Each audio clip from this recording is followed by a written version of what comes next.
Welcome to the Overrated Experience Sports and Sports Betting Podcast. This is Season 2, Episode 30 of the podcast. Welcome for those who are watching and listening. And if you're watching, you're looking in my window because I don't have it on YouTube. So thank you for listening. And week to week, please share the pod with others. Put it on your subscription list. Put it on with your podcast provider so that you're made aware every time a new show pops up. We try to do at least 2 each week. Right now, for those new listeners, just to let you know, our focus at this time is NFL action with a little sprinkle of other news from other sports. And as the year progresses, we will dive into other sports. But because the NFL is the betting king, we have to focus all our time on the NFL. So welcome to the Overrated Experience. You can follow us on Twitter or X at OverratedEXPER2. That's OverratedEXPER2. Follow us. You can click the link and you can check all the information out on the description of the episode that you're listening to right now on your podcast provider and get a history of all our podcasts. Take a listen if you like. And we welcome you. Anybody who's listening wants to talk sports. So the type of action you're going to hear here is my view on the games. Give you a few picks here and there. Today we're going to focus on NFL spreads and over-unders, 7 plays that you're going to like. We're also going to recap the Week 15 action that took place this weekend over the NFL and also look forward to some of the Super Bowl projections. So I'm going to provide you what is called the You'll Hate My 8. So these are the 8 teams that I think are the top 8 teams ranked from worst to first on who will lift the Lombardi Trophy this year. You're not going to like it. There's going to be controversy in the things I say. You might turn off the podcast, but let's look at it from this perspective. I'm looking at things as they will be, not as the way things are today. So that's how you got to look at the Super Bowl projection. You got to look at the February performance, and that's when the Super Bowl takes place versus we are in the late stages of December. So, and for all you folks out there, happy holidays. Hope you got your Christmas shopping done. I know I've been to, or will be a few celebrations leading up to the big day on the 25th, and actually attended a few birthdays for kids, actually. Yes, I have a kid, so it wasn't me invited to these kids' birthdays or things like that. But one thing I noticed was, okay, let me reflect back in the day. Usually when dessert came out, cake comes out, you had one option, and you're hoping as a vanilla fan that you got a vanilla cake, or it was a chocolate if you're a chocolate fan. That's pretty much it, right? You know, back in the day, you had 2 options, and you know what? I was a chocolate fan, didn't really love vanilla, but you probably wouldn't discriminate. You would take it because of sugar and there's cake, right? Fast forward to 2023, there's been multiple birthdays now, including my own son's birthday, where a cake is brought out and every kid has their own unique need for their dessert, or their palate is designed to only, like cupcakes, or only like cake, or only like vanilla, only like chocolate. Some don't like red velvet. Some don't like the icing. Some don't like this or that. It's very weird that, I came from a time where just getting cake seemed to be the win versus, oh, you don't like the cake? How about these cupcakes? Oh, you don't like this flavor? How about this flavor? You don't like this icing? Let me scrape it off for you. It's just a weird transition to 2023, and what you witness and how life changes. So that's my take on the dessert life change. I know your world's probably been rocked by it as well as mine. So interesting. And I said we were going to talk also about some other sports, and really only going to comment on one. So there's a report from ESPN, which I got off the Score app, which really kind of threw me here because I wasn't seeing this coming. So for you golf fans out there, and there's a lot of you, honestly, betting golf is fun, especially when you talk about the 4 majors throughout the year. And if you've been following golf for the last few years, there was a new tour that popped up that rivaled the PGA Tour. The PGA Tour is the traditional Tiger Woods, Jack Nicklaus, Arnold Palmer Tour, and then the Live Tour was created, basically backed by the Saudi government, and hiring, the best golfers in the world, stealing them from the PGA. For the most part, the best golfers in the world. Not everyone, but a lot. Brooks Koepka being one. And then just recently, Jon Rahm, over $300 million offered to Jon Rahm to join the LIV Tour. Now, what's weird and what's really head scratching here, especially with the Jon Rahm signing, was that in the summertime, or at least early summer, we had the news broke that the LIV Tour and the PGA Tour signed an agreement to basically join forces, which looked like that the LIV Tour and the folks running the LIV Tour were going to take control over all of professional golf for the most part. So this looked like they were marching towards this big agreement. What was the future of the PGA Tour? What's the future of the LIV Tour? Would they coexist? Would they merge? Would they be a hybrid of both? What would the story be? And it sounds like, based on this report out of ESPN, is that the deal and the timeline to make this agreement is winding down at the end of this month. And maybe there is no progress being made, and they might revert back to being enemies or rivals. And you have one rival that just has endless funds. There's endless funds. LIV Tour not even making any money. It doesn't matter. They have a bottomless pit of money on the Saudi side to keep going and to outlast. It's like playing poker where somebody has an endless stack of chips that is just going to overwhelm you and make, call every time, not even look at their two cards, and tempt you where you're just trying to play, you're trying to play hardcore poker by managing your money well, while some guy has just got the stack that is trying to chipple you, and that's what's happening here.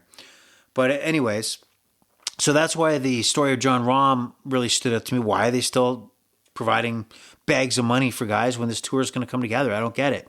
But it looks like the tour is potentially at risk of going back to what it was. But here's another weird portion of this. Apparently there is a third group called Strategic Sports Group. And these are a mixture of billionaires in the United States that are looking to put up funds for another tour. And another twist to this story, one of the investors appears to be the same folks that run the LIV Tour. So I don't know what the hell is going on in the world of golf. I don't know if the talent can be stretched this far. At the end of the day, we're all going to watch the Masters, the British Open, PGA Tour Championship, the US Open. Those are the big four that we keep an eye on. Of course, the Waste Management Tour, when you got the beer flowing and people going crazy in the stands, is great. But I don't understand where the world of golf is going. I don't know what the end result will be. I don't know why there's a need for a third tour. It's a wild ride, but interesting story that I'm going to keep an eye on. I suggest you follow along as well. Might be some interesting tidbits there. But again, this same model, and I'm going to repeat it over and over again, about somebody with the huge pockets stepping foot into the traditional market, whether it be North American golf or world golf. I love the PGA Tour, now rival the LIV Tour, and possibly merging, possibly not. Now a third group. You watch, European soccer is on the verge of this, right? You've seen the Saudi League really beef up their talent, Ronaldo as an example, and a bunch of other high-end players moving to Saudi Arabia for just ridiculous amounts of money. And if you didn't know this already as soccer fans, there's a format change that's happening in the Champions League. And the Champions League, if you don't know, is kind of an in-season tournament of the best of the best. And a lot of the free agents or the transfers that are made from players moving from team to team are players that want to play in the Champions League, because that is the top-level soccer you're going to play in Europe, probably the world. And so the changes include, just on a high level, there's an expansion of teams that will, I think it's 32 to 36. Don't quote me on that. So it's increased.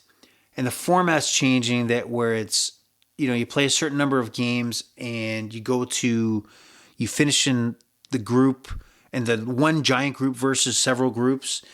And the format of the knockout stage is different. You got to qualify for the knockout stage or just advance right to the knockout stage or the second round. It's hard to explain, but I got to feel within the first year or 2 years, there'll be an introduction for slots for those Saudi teams in the European Champions League. You watch. There's endless pits of money, and people will do anything to get a piece of that, a taste, a little cheddar, okay? And you watch the European League bend over backwards to allow the entry to non-European teams, which I guess would defeat the purpose of the European Champions League or the Europa, which is the second tier tournament that goes on for teams that did not make the Champions League. So watch out, North American sports. And then third will happen is that NFL ownership will eventually have an influence from the Middle East because these teams are so expensive that nobody's going to be able to afford these teams other than the folks that are currently taking over European soccer and the world of soccer and the world of golf. So this is the economics of the world that we're seeing play out in front of us. So the traditional, world of sports that we're looking at is absolutely changing before our eyes. Let me take a sip of my tea. Spit and dust over here, a little perched. All right, so that's my take on the world of economics and some golfs that are non-NFL, some sports that are non-NFL. And we're going to get into a little quick recap of what's going on or what happened in the NFL over the weekend. Some eye-opening stuff that occurred. And I'll tell you right now that, I had an average weekend.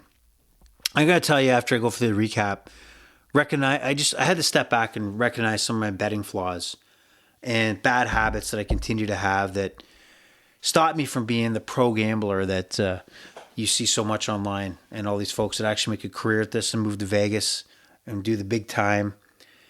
But looking back at the week that was, I'm not going to talk about the Raiders Chargers. Chargers are dead meat. Brandon Staley gone as coach. But in the weekend Saturday games, I think it was pretty wild that over hit in the Minnesota-Cincinnati game ends 27-24. It was 7-3 at the end of the first quarter. I thought my over was dead. And they go and score 41 points in the second half. Unbelievable. Jake Browning, again, had a strong second half. He didn't look great in the first half, but he winds up with over 300 yards again. Jamar Chase, though, injured. He might be gone a few weeks, which is a big blow. Cincinnati's alive in the playoff hunt. Minnesota takes a step back. Colts, Steelers, not much to talk about there. Steelers are done, even though they remain at 7-7.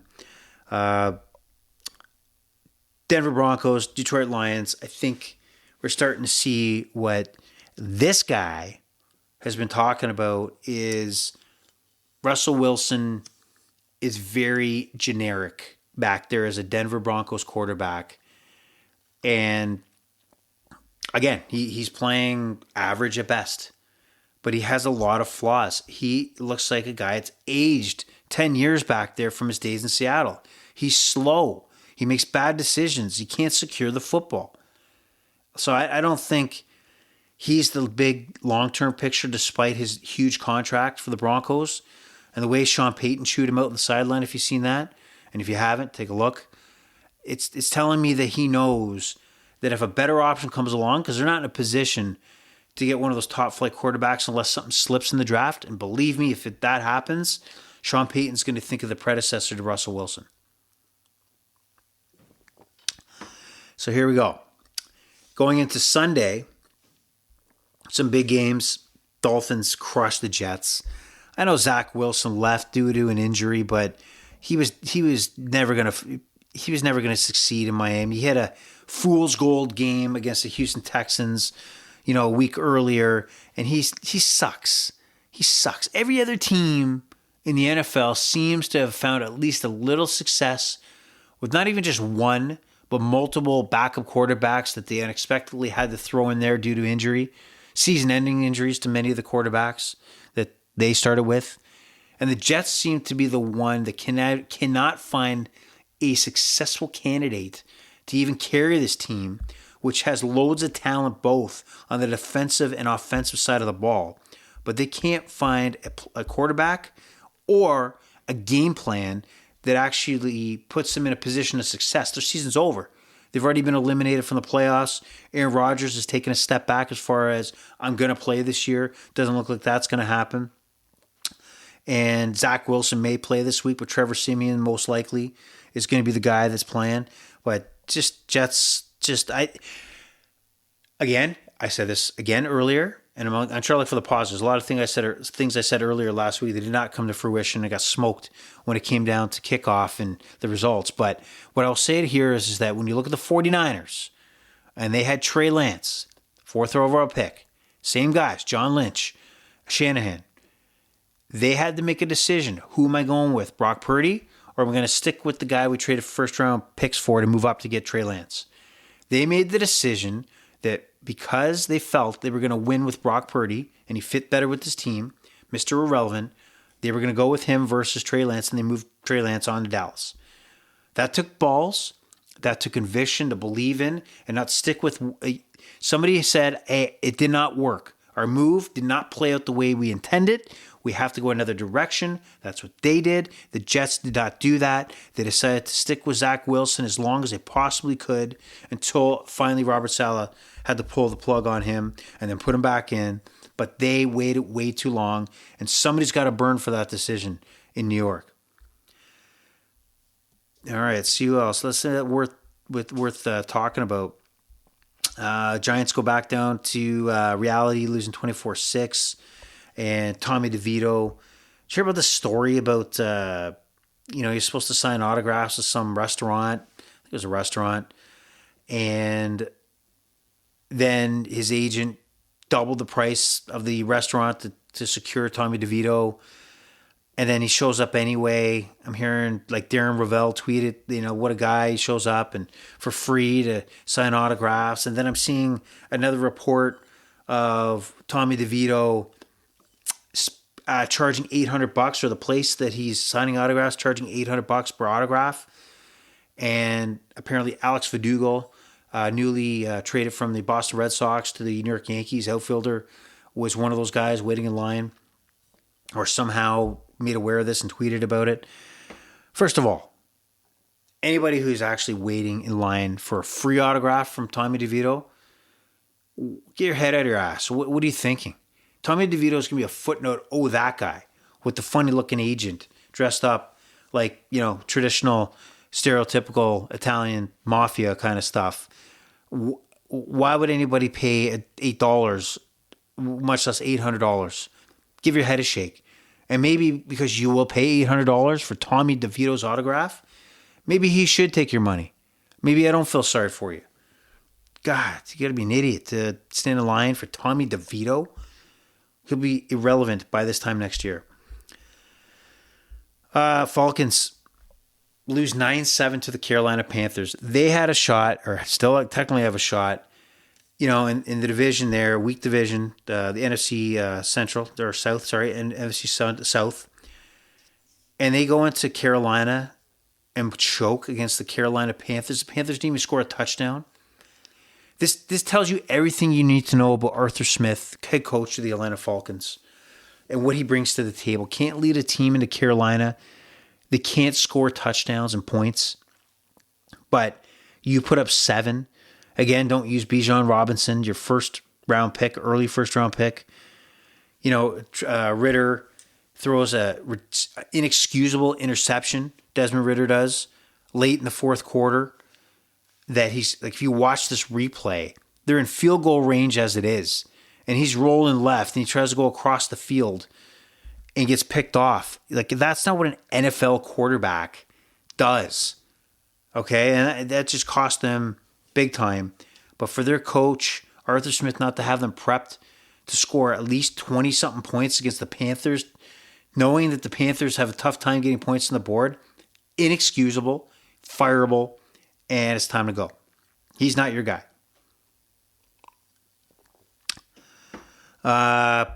Packers choke Baker Mayfield. This podcast talked about the Buccaneers potentially futures play. Should have played it. It didn't, but they were plus like 400, 500 or something like that at the beginning of the year to win the division. They're in play. Rams, are they real? I don't know. They're 7-7 now, 28-20 over the Commanders, who are not real. Bills run all over the Cowboys. I'm telling you, the Cowboys are frauds. I'm hearing the story about the stomach bug from like 11, 12 guys in the Cowboys, but they're frauds. They're out of Jerry's Stadium there in Dallas and down up in Buffalo, and they ran all over them. I think this team's flawed and truly a myth. Like, I think they're I'm trying to look for the right word here. They're frauds, but I'm trying to look for another word to emphasize my feelings about the Cowboys. They're fakes. They're fugazis. Fugazis. Have you ever watched Donnie Brasco? The Dallas Cowboys are a giant fugazi. Not real. Fake. Ravens, Jaguars. Watching this game. Now, I'm going to go off on this. Ravens win 23-7. Okay. So, one of my major plays here was I had the over in this game. Shocking. It's called the overrated experience. I tend to bet a few overs. And I think it was the in-play over that I had. Oh, here's what I had. Sorry. I had it written down. I'm trying to read my own writing here. So I have I took at halftime. Trevor Lawrence passing yards. Okay?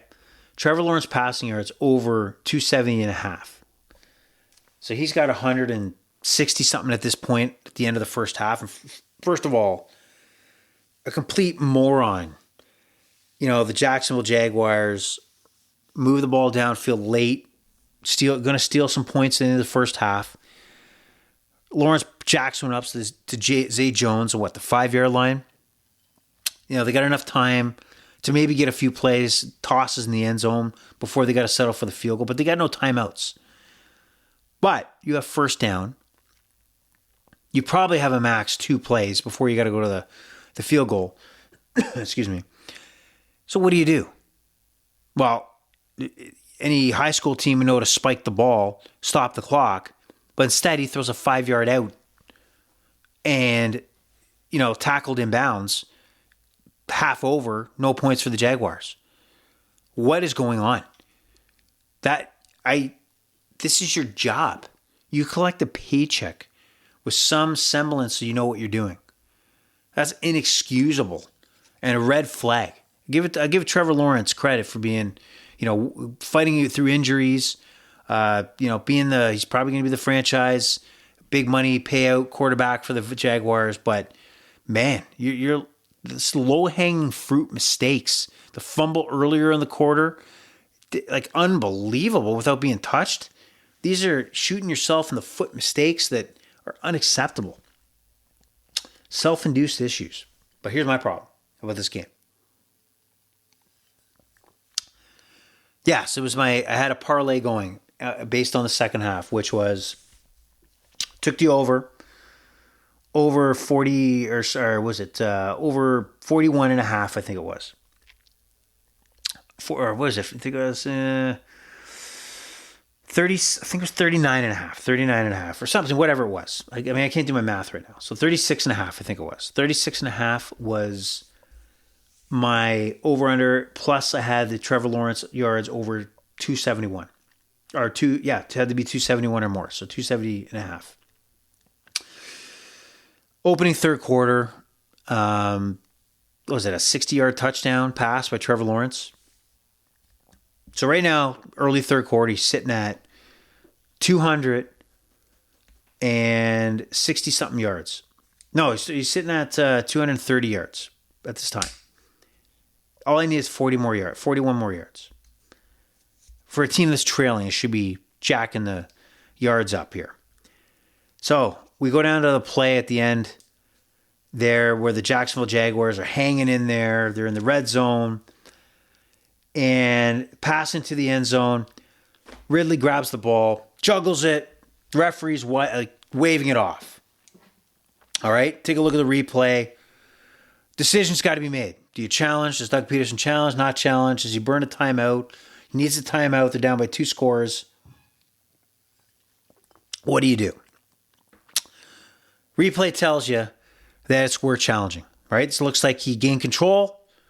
Looks like his side, knee were in bounds. You got to do it. Red flag goes up. You're watching the broadcast. Terry McAuley, Super Bowl referee, is reviewing it on the broadcast with Tirico and Collinsworth. And he's stating, I think this is a catch. Looks like he's taking it through the angles, front and back, sewing it together. And he's thinking, I think this is going to be a catch. I think they're going to overrule this. It's going to be a completed pass, touchdown Jaguars. They come back, and the ruling on the field stands. It's not a touchdown. It's not a completion. The inconclusive evidence that he controlled the ball before he went out of bounds. I've sat there for 15 weeks watching replay after replay where there is no way that they've ruled based on having 100,000% accuracy on the call versus the calls that look like this is the play. Like, you can tell, how many times have they had no issue making a call where 22 guys are piled up on the 1 yard line and you're trying to tell if a body part is down and the ball's crossed the line. But this play where Terry McAuley, once again, as the game continues and the Jacksonville Jaguars cannot convert, continues to show the replay, has talked to the officials in New York, and states, I still believe that this is a touchdown. 3 times they go back to Terry McAuley, who is showing replay after replay, stating that this should be a touchdown. That took my weekend from a profit down away, below what I, started out with. And that puts such a bad taste in your mouth that it affects the rest. And it shouldn't. It shouldn't. But it does. It affects the rest of your betting in the next 48 hours. I know it did mine. Just thinking about it, thinking about that replay, and you get in your head, can things change if I think about it one more time? You know what? It doesn't. You still don't get paid. So absolute disgust on the Sunday nighter. Feel I've been wronged. Go on to X and Twitter. Same thing I'm seeing. About this touchdown that never was for Jacksonville. Absolutely disgusting. It just made me want to throw up. It really did. So, just not cool. Eagles, Seahawks.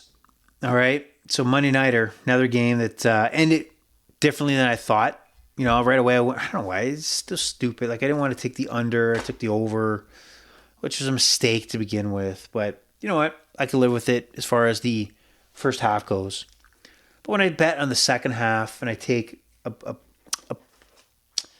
another parlay, hey, if it didn't work last night, why not do it again, right? Take A.J. Brown, 58.5 yards when he's already got 30 to go into the second half. And the game's got to go over 30.5 points or whatever it was. Yeah. And we're sitting there. Seattle scores a big touchdown at the end. Points are over. No problem there. And then we go to the final drive. The Seahawks up by 3. Philadelphia has all 3 timeouts. And I need 3 yards to A.J. Brown. 3 yards. 30 seconds. They need 13. They need, get in a field goal range. Seattle 43. Not a lot to go. Very doable. And what do I get? I get an initial pass where A.J. Brown catches the ball, but he gets pushed out of bounds. Nothing. There's a payoff there. And then we get, Jalen Hurts runs for a first down, and now he needs 13 yards to go with 3 timeouts. He rolls right, tosses the ball down the field. Again, A.J. Brown on the sideline. Again, he's 3 timeouts. He can use the whole field. The whole field. He's not going to take... What are you going to do with these 3 timeouts? And it's nowhere close to A.J. Brown. The safety for Seattle makes a tremendous play. Picks the ball off. Game over. They go to the replay to ensure he had both feet in. They say he did. And then we watch over and over closer replays that may indicate that his foot that looked like it dragged, in reality, never made contact with the ground. And if this is the case, what is going on with the replay? Was it because of the time of the situation that the game was over at that point and they wanted to limit the number of views and camera angles they were looking at to make a final determination if it was an interception or not? But they got the call wrong, or at least it looked like it got wrong. So I'm head scratching on the replays and what we're doing here. And I echo the feeling, that a lot of people say online, that there are people betting on these games that are important.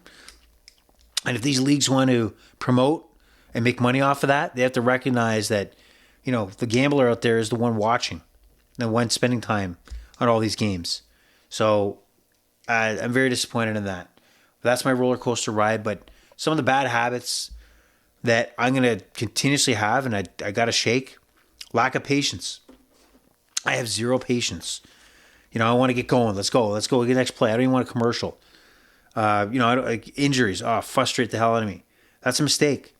That's a red flag for betting, right? You make bad decisions based on patience and knowing that there's an endless amount of sports and opportunity to bet on, especially now with the introduction of live betting.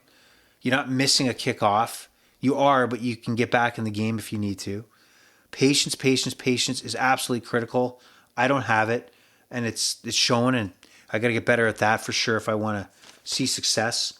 I like action, right? I like action, and that's a problem. I shouldn't care what game's on TV, or if I have free time that I want to follow a game and feel the rush of the back and forth, and if I'll get my over, or that team will cover the spread, etc.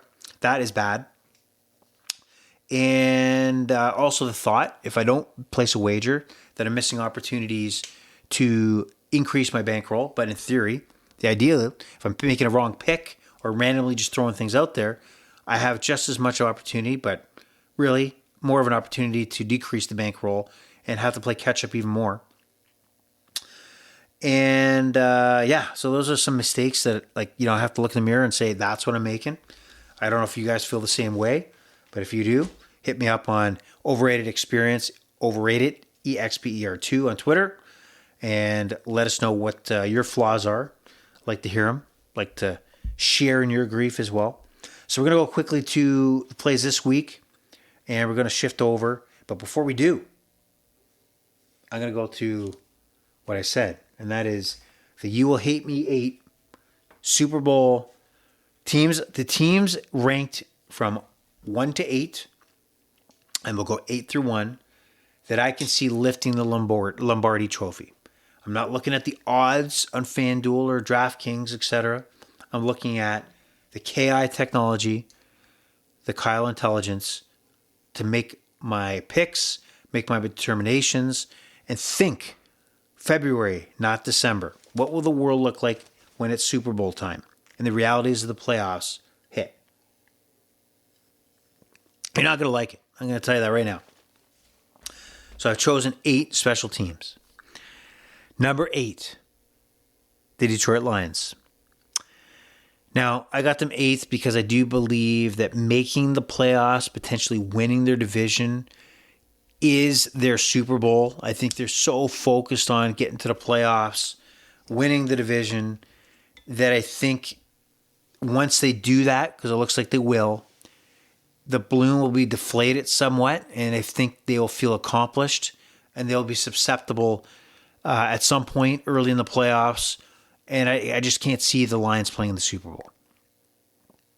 Number 7, the Dallas Cowboys. You know why? Because they're frauds. And if I look at recent history, especially history with Dak Prescott and this team, I see last year where they got manhandled by the 49ers and Dak Prescott got picked many times, despite a great wild card matchup against the Buccaneers where he looked great. It was fool's gold. Year earlier where they made the stupid decision again to against the 49ers to quarterback sneak without realizing the rules and when the clock stops or doesn't stop. Major mistake. Failed again. And losing to the Packers the year before. So this team is flawed. They're fool's gold. And there's no way I can see them playing on Super Bowl Sunday. Just not happening, much less winning it. Number 6, Miami. I know they at times they look great, but I still think they're susceptible to a road loss. I just don't see them as the elites of the elites in the NFL yet. I mean, there's a difference when you have like Tyreek Hill healthy. He could be the game changer that can win any game against anybody, but I just don't see them playing on Super Bowl Sunday and walking through some of the tougher teams in the NFL in the playoffs. Okay, this is where it's going to get off the rails just a little bit, but just follow me along. So I'm going to put the Bills number 5. And you're saying, the Bills are not even a playoff spot right now. But if I'm talking about a perspective, who I can envision making a playoff run to get to the Super Bowl and actually winning. The way that Josh Allen is playing right now, and the way that James Cook is playing right now, and the way the Bills are playing right now, they're red hot right now at this time. And when Josh Allen is on, they can beat any team in the NFL. They could also lose, because sometimes when he's on, they lose 31-30 or, lose in overtime to KC in the playoffs or lose against Philadelphia. But when he is on, like he's almost unstoppable on the offensive side. So the Bills need to make the playoffs, obviously, but don't count them out making a run in the playoffs. They could see them in the Super Bowl and winning the Lombardi Trophy. Number 4, Baltimore Ravens.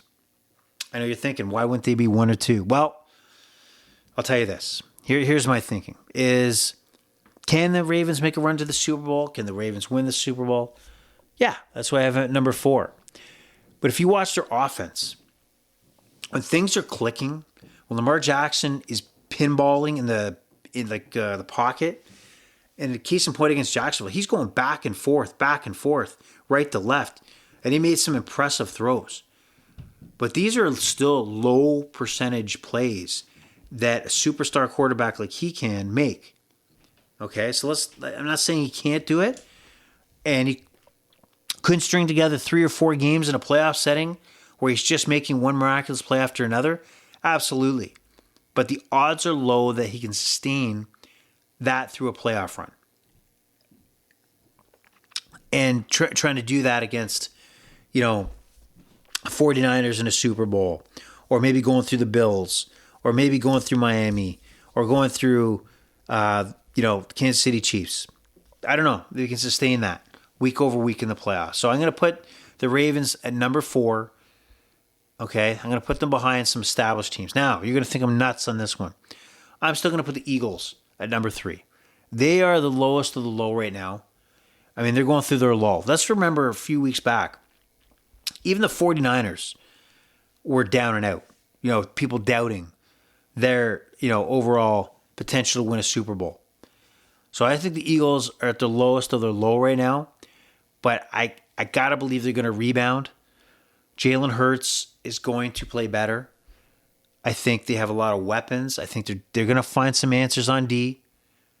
And so I'll put them as the 3rd best Super Bowl hope still remaining this season. Number 2.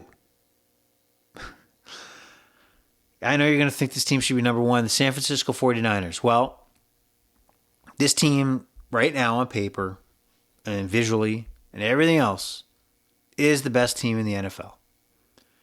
But for some reason, they just can't get it done. Now, whether it be, Jimmy G back in the day, whether it be I don't have a quarterback to play against Philadelphia because everybody's hurt, that's true. But there's something that tells me there's some obstacle that gets in their way that throws this team off the tracks. So San Francisco, visually, on paper, is number 1.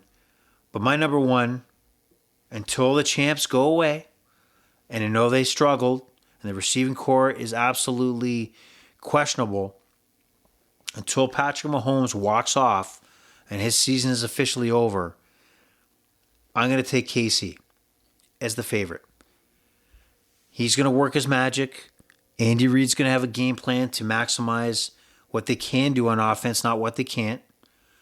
And I say they make another run. My bets are on Patty Mahomes. And if I'm wrong, I'm wrong. But more enough, I'm going to be right if you got your horse attached to the Patrick Mahomes bandwagon. So those are my picks for a Super Bowl contender. You will hate my 8 picks. And we move on to this week, which you may hate these too, but they are what they are. So I'm going to quickly run through 7 selections for this weekend's NFL action. Again, we have Saturday action. We have Thursday action. And we start off on Thursday. The Los Angeles Rams, which I have counted out. I don't believe Sean McVay is the greatest coach since sliced bread. A lot of people do. I think Matthew Stafford's a little overrated, but he's playing lights out right now. So, you know what? You got me on the bandwagon. And before I give this play out, I'll just let you know, I used BetStamp to review the lines, and I took the best line out of here. So, this -4 lines from DraftKings. A few other books had DraftKings, -4. Some had -5, about 4.5. So, this is where BetStamp, the app, becomes valuable because you can check all your local providers and check out which game and which odds make more sense for you to take. So, for example, if I'm looking at FanDuel, they had the Rams favored by 4.5 and DraftKings by 4. Why would I make the play unless I'm taking the New Orleans side? Why wouldn't I pick? If I was taking the Rams, which I am, at -4, I'd make that bet on DraftKings. And if I was taking the New Orleans Saints, I would take them on FanDuel at plus 4.5. So right now I'm going to go Rams -4, DraftKings all the way. New Orleans, quarterback situation's a mess. And frankly, I don't trust David Carr. I don't trust Winston. I don't trust anything. Dennis Allen, defensive coach. I think there's going to be a few changes in the offseason on what they thought they had is not what they have. It's in their quarterback position. Saturday, Cincinnati, Pittsburgh. Okay, I've seen the Mason Rudolph Pittsburgh quarterback story over the last 2 to 3 years too many times. He stinks. He sucks. That's why he's a third-string backup quarterback. Not even a quarterback that went on waivers that anybody would pick up in case, their number one went down. Mason Rudolph is terrible. And he's a fraud, like the Dallas Cowboys, but in this case, he's a Pittsburgh quarterback. And Trubisky is just worse, but Mason Rudolph, is not the answer here. Rule number 1 of your podcast, to make sure to have a bottle of water on standby in case your voice goes out, which that just happened. So I'm going to keep it on there. I'm not going to cut that out. This is the real life struggles of a podcaster. So I'm going to take the Cincinnati Bengals and Jake Browning without Jamar Chase. That sucks, I know. But, the folks at FanDuel have this at 1.5 as Cincinnati favorites. So I'm going to take it. I don't see anything resistance Pittsburgh's going to put up. But Cincinnati, I think will get the job done. They have too many weapons, even without Jamar Chase, to put us on points here. Sunday now, we got Seattle off a big win again against the Philadelphia Eagles, take on the Tennessee Titans. Some questions here. We have, Will Levis. Will he play? Will he not play? He had to leave the overtime with a bum leg. Looks like he was walking around, so there's a chance he'll play. But, I was hearing today on actually a very good podcast I'd recommend is Bet the Board podcast. They go really in depth on all these games and really provide some good insight and a good injury report too on the Mondays to really get you thinking as you head into the look at the lines for the next week's games. So they were talking about, which was great to think about, why would the Tennessee Titans go back to Ryan Tannehill? If Will Levis can't play, do you go to Merrick Malik? Quarterback we've seen a little bit early last year and kind of split in the first game with Will Levis until Will Levis threw 3 touchdowns. Or 4, I don't know if it's 4 touchdowns or 3, but he obviously took over the role at that point. So if Malik's playing and, we still got Drew Lock in the game, do you really see this game having a lot of points? And this is why I'm looking at the over 42.5, which is on Betano right now. I'm going to say under. And I could see the way Seattle knocked off the Eagles. A lot of it was running. Walker in the backfield. Locke is quick hits, some deep balls, but really, his bread and butter is 10, 15 yards here or there, take off out of the pocket, clock ticking.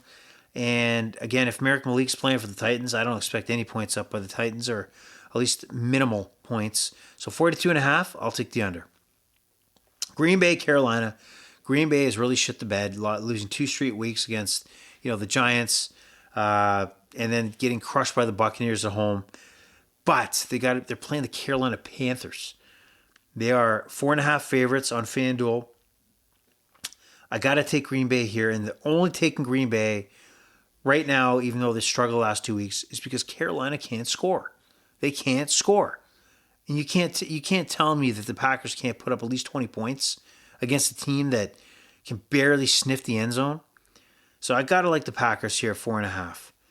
All right, so chalk that down. I think it's a pretty damn good bet. Carolina is the worst team in the NFL, for sure, 100%. Arizona heads into Chicago. Arizona's showing some light against the Steelers, going into Pittsburgh and knocking them off, but then gets spanked by the 49ers. But everybody gets spanked by the 49ers, so it's not like a big deal. Bears are 4-point favorites on FanDuel. Playing at home, I don't know if Murray is 100%. Apparently he's got a groin issue that may affect his play on the field, or maybe even taken off of the pocket. Who knows? But the Bears played decent enough to, I think, match up the Arizona Cardinals, and I don't see the Cardinals really staying in this game long. Bears will probably have an opportunity to put up 20, late 20s, while the Cardinals kind of fade off in this game. Justin Fields, he had a solid game against the Browns. It really wasn't his fault. Key drops that, they got to correct going into this game. So I like the Bears -4 here on FanDuel. We got Dallas and Miami. What a juicy game here. The Frauds take on the Fish. 2 F teams, right? Frauds and Fish. And I got to look at, what angle to take on this. Both teams have a lot to play for. Cowboys have the shot now with the Eagles losing on Monday night. The division's a real possibility. Miami looking to put away, the AFC East and not make it come down to a Buffalo, matchup on last week of the season. So what do we got here? We're iffy. Is Tyreek Hill going to play or not? I got to imagine he might. So I'm banking my play here that he's going to play.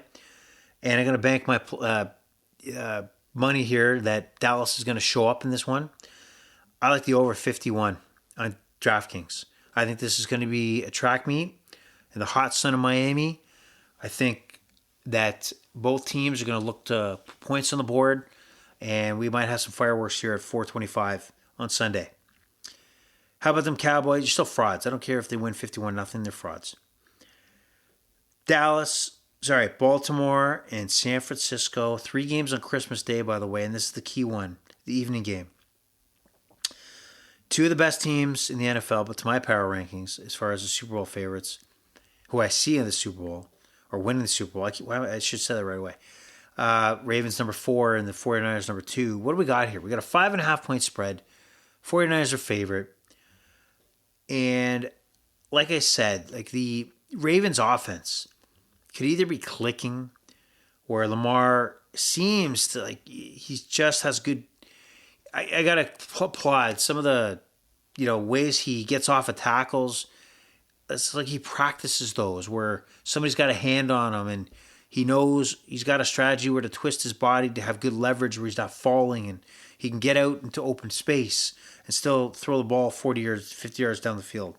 So he's got a lot going on, but what he doesn't have is Keaton Mitchell, running back for the Ravens, who is out for the season, busted his knee up badly. And this guy is fast, man. He's fast, and I think he was a good compliment to have with, out of the backfield with Lamar Jackson running. So what team are we going to get? What offense are we going to get from the Ravens? I think in prime time, I think the Ravens are going to put up a fight. And I think 5.5 on FanDuel. I think the spread's too big. I think the Ravens hang in this game. And part of it is I believe in John Harbaugh. Right? He's one of the best coaches in the NFL. I don't think he gets the respect, to be honest, that he deserves. I mean, he had a Super Bowl team with Joe Flacco years ago and Ray Lewis, and totally switched and embraced that I got a different quarterback in Lamar Jackson, that part of his game, a big part of his game is his speed and is like being kind of creative in the pocket. And that tells you a lot about a coach that can evolve over time. And I think he'll put a good game plan together to slow down the 49ers, maybe control the clock, and Lamar maybe making the 49ers chase. But if the 49ers make the Ravens chase, then we got a problem. I think that's where the Ravens get out of their comfort zone, when they got to speed things along faster than they want to. Maybe have to go to the air when they don't want to. So we'll see how this plays out, but I do believe the Ravens keep this close and within 5.5. So those are my 7 plays. And just to quickly recap, we got the Rams on Thursday night to cover the 4. You can find that line on DK, DraftKings. Saturday, Bengals cover 1.5, FanDuel, against the Steelers. Seattle, Tennessee, under 42.5. You can find that line on Betano. Green Bay wins and covers the 4.5 in Carolina, which that line's on FanDuel. Another FanDuel line is the Arizona Cardinals visit Chicago, but the Bears cover the 4 points. Dallas in Miami is the primetime game at 4 o'clock. Over 51. You'll find that on DraftKings. And finally, Merry Christmas to all and all a good night. But the Baltimore Ravens cover the 5.5. So that being said, it's getting late. It's time to get some rest. Get ready for the week that's coming along. So pleasure's all been yours. The Overrated Experience for the well, I was going to say for the year, but no, we're going to be back on Thursday to talk about props. So tune in for Thursday, early Friday morning, whenever I feel I can get this podcast out with the content I want, with the quality I want. We'll get it out there for you. Remember, subscribe. Get notifications when the new episodes pop up for the Overrated Experience Sports Betting Podcast, Sports Podcast. So that is it. The Overrated Experience is over and out. See ya.